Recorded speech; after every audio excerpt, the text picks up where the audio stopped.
চেন্নাই টেস্টের প্রথম দিনে অশ্বিন এবং জাদেজার ব্যাটিংয়ে দারুণ কামব্যাক করলো টিম ইন্ডিয়া। তো একটা পর্যায়ে টিম ইন্ডিয়ার স্কোর ছিল 144 ফর 6। তো সেখান থেকে টিম ইন্ডিয়া দিন শেষ করেছে 339 ফর 6-এ। তো সেখানে দুরন্ত পার্টনারশিপ অশ্বিন এবং জাদেজার, এবং অশ্বিনের দুরন্ত সেঞ্চুরি। তো লাস্টবার তিনি যখন চেন্নাইয়ের মাঠে খেলেছিলেন 2021 সালে ইংল্যান্ডের এগেনস্টে, সেখানেও তিনি সেঞ্চুরি করেছিলেন এবং আজকেও তিনি সেঞ্চুরি করলেন এবং নিজের টেস্ট কেরিয়ারের 6 নম্বর টেস্ট সেঞ্চুরি এটা। তো আজকে আমরা যদি শুরু থেকেই দেখি, শুরুতেই বাংলাদেশ অধিনায়ক শান্ত তিনি টস জিতে বোলিং করার সিদ্ধান্ত নিয়েছিলেন। তো আজকের যা পিচ দেখে কিছুটা মনে হয়েছিল যে নর্মাল চেন্নাইয়ের যে পিচ তার থেকে কিছুটা আলাদা। লাল মাটির পিচ দেখেই মনে হয়েছিল পিচে একটু বল হাইটে আসবে। যে ব্ল্যাক সয়েলের পিচ হলে যেমন বল নিচু হয়ে যায়, এখানে সেই জিনিসটা দেখা যাবে না, একটা পিচে হাইট রয়েছে। এবং সেই কারণেই টিম ইন্ডিয়া 3টে ফাস্ট বোলারে খেলেছে। তো টিম ইন্ডিয়ার ফার্স্ট 11 ছিল রোহিত, জয়সওয়াল, শুভমান গিল, বিরাট কোহলি, কেএল রাহুল, ঋষভ পান্ত, জাদেজা, অশ্বিন এবং 3টে ফাস্ট বোলার বুমরা, সিরাজ এবং আকাশদীপ। তো এই কম্বিনেশন নিয়ে টিম ইন্ডিয়া মাঠে নেমেছিল। তো শুরুতেই ব্যাটিং করতে নেমে রোহিত এবং জয়সওয়াল, এবং ফার্স্ট যে স্পেলটা করেছিল বাংলাদেশের হাসান মাহমুদ, দুরন্ত স্পেল করেছিল। প্রথম সেশনেই টিম ইন্ডিয়া 3টে উইকেট হারিয়েছিল। রোহিত, তারপর শুভমান গিল, তারপর বিরাট। রোহিত করেছিল 6, শুভমান গিল করেছিল 0 এবং বিরাট করেছিল 6, এবং এই তিনজনকে আউট করেছিল হাসান মাহমুদ। তো রোহিতের ক্ষেত্রে সত্যি ভালো বল করেছিল হাসান মাহমুদ, স্লিপে ক্যাচ দিয়ে রোহিত আউট হয়ে যায়। কিন্তু শুভমান গিল একটি লেগ সাইডের বলে ফালতু শট খেলে আউট হন, এবং বিরাট একটি কভার টাইম মারতে গিয়ে এজ লেগে আউট হয়। তো বিরাটের উইকেটটা এবং শুভমান গিলের উইকেটটা কার্যত গিফট করা উইকেট। তো সেখানে অবশ্যই ফার্স্ট পেলে ভালো বোলিং করেছে হাসান মাহমুদ। তো 3 উইকেট যখন পড়ে যায়, তো সেই জায়গাতে যেটা মেন দরকার ছিল বাংলাদেশের বোলারদের যে মোমেন্টাম সেটাকে ব্রেক করা। তো সেই কারণে কেএল রাহুলকে না নামিয়ে নামানো হয় ঋষভ পান্তকে। তো এতদিন পর তিনি টেস্ট ক্রিকেটে কামব্যাক করেন। তো তিনি আর জয়সওয়াল মিলে প্রথম সেশনটা কাটিয়ে দেয়।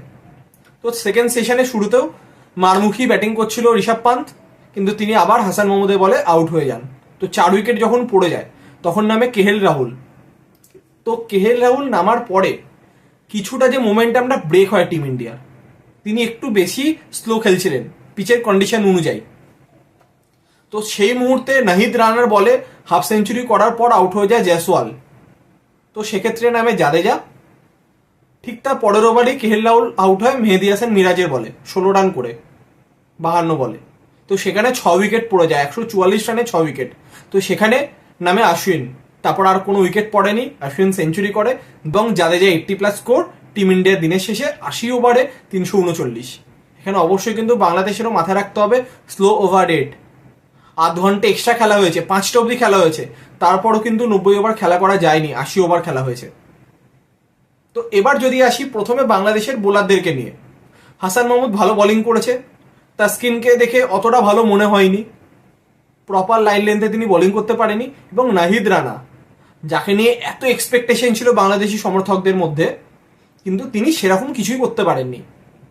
একটাই তিনি যেটা কাজ করেছেন, নয় বাউন্সার নয় ইয়র্কার, তাও ইয়র্কারগুলো ঠিকঠাক পড়েইনি, আধা বল ফুল টাচ হয়ে গেছে।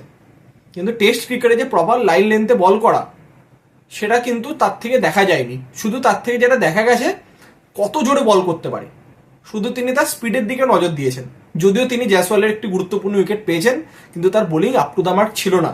মেহেদী হাসান মিরাজ মোটামুটি বোলিং করেছে, আর সাকিব আল হাসান লাস্টের দিকে যখন বোলিং করতে এসেছিল, যেন দেখেই মনে হচ্ছিল অশ্বিন আর জাদেজা ওয়েট করেছিল কখন সাকিব আল হাসান আসবে বোলিং করতে এবং তাকে ধোলাই করবে। তিনি প্রচুর রান খেয়েছেন। তো আমরা যদি টিম ইন্ডিয়ার টোটাল ব্যাটিং লাইন আপটা দেখি আগে, জয়সওয়াল 118 বলে 56, রোহিত 19 বলে 6, শুভমান গিল 8 বলে 0, বিরাট 6 বলে 6, পান্ত 52 বলে 39, কেএল রাহুল 52 বলে 16, জাদেজা 117 বলে 86 নট আউট, এবং অশ্বিন 112 বলে 102 নট আউট।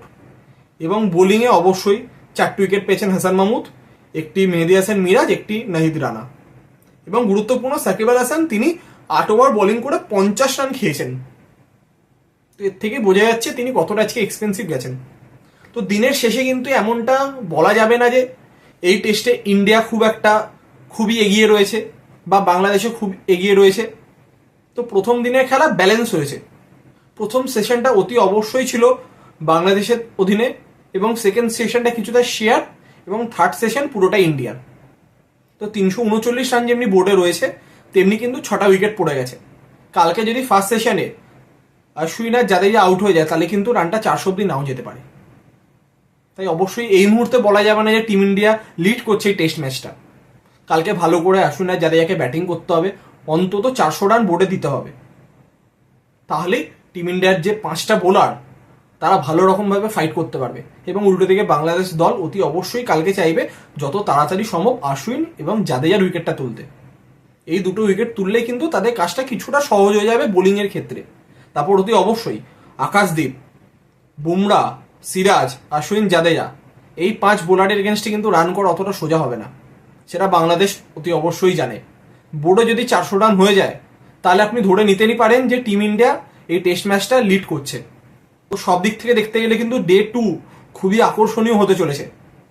কালকে ডেটেই কার্যত আমরা কিছুটা বুঝতে পারবো যে টেস্ট ম্যাচের গতিবিধি কোন দিকে যাচ্ছে, কোন দেশ লিড করছে বা কি পরিস্থিতি। তো প্রথম দিন একটি হাড্ডাহাড্ডি কন্টেস্ট হয়েছে ব্যাটিংয়ে বোলিংয়ে, তো আমরা এমনটাই আশা করবো যাতে কালকেও এরকম খেলা হয়। তো কালকের ম্যাচের সমস্ত আপডেট নিয়ে অতি অবশ্যই কালকে একটি ভিডিও আসবে।